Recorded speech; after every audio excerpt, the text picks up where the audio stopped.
And then finally,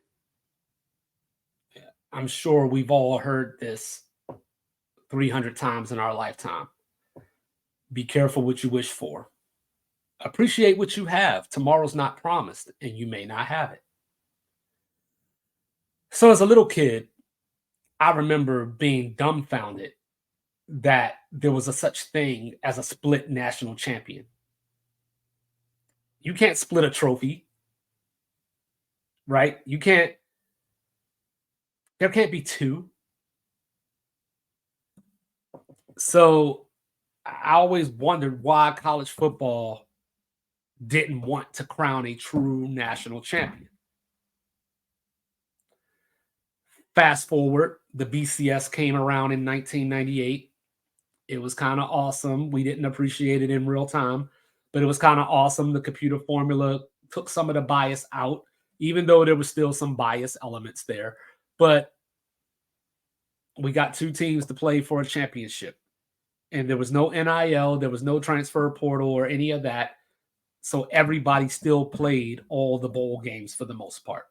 I was trying to think about this, but Christian McCaffrey is the first guy that I could remember, and there might have been somebody before him, but he's the first one that resonates with me that sat out of a bowl game.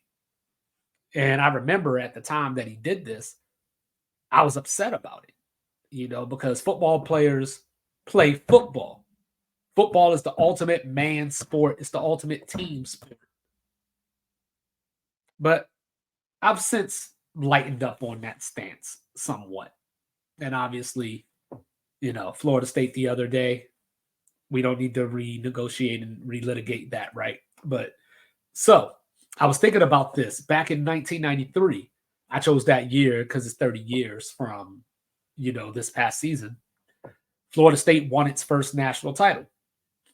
But even as a Florida State fan, I couldn't feel good about it because I watched Florida State lose in South Bend that season.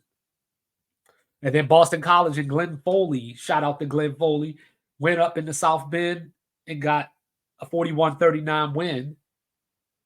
Notre Dame lost later in the season than Florida State did. Therefore, Florida State plays Nebraska in the Orange Bowl, wins the national title. Okay. The next year, we had bowl games such as Alabama, Ohio State, Colorado versus Notre Dame, Penn State against Oregon. How about this one? Florida State and Florida, Nebraska and Miami for the national title, where Nebraska went on their run. The next year after that, killed Florida 62-24. Just had to bring that up. Tommy Frazier, my favorite college football player of all time. But as I was going back and looking at it, even though we didn't have a true national champion, the bowl games mattered. It was a chance to see these matchups that you didn't get to see very often. Ohio State and Alabama played in 94, like I said. They didn't play again until the 2014 college football playoff. That's what made the bowl game special, was that it was a chance for two teams that rarely ever got to see each other, because the year prior to that, Alabama played North Carolina in a bowl game. Back then, there were only 25 bowl games, so making a bowl was exclusive. It felt special. This season, there were 41 bowl games. How many of them did you watch? I think I watched about 30 of them, but the point being is that out of the bowl teams this year, there were 21 of them that were 6-6.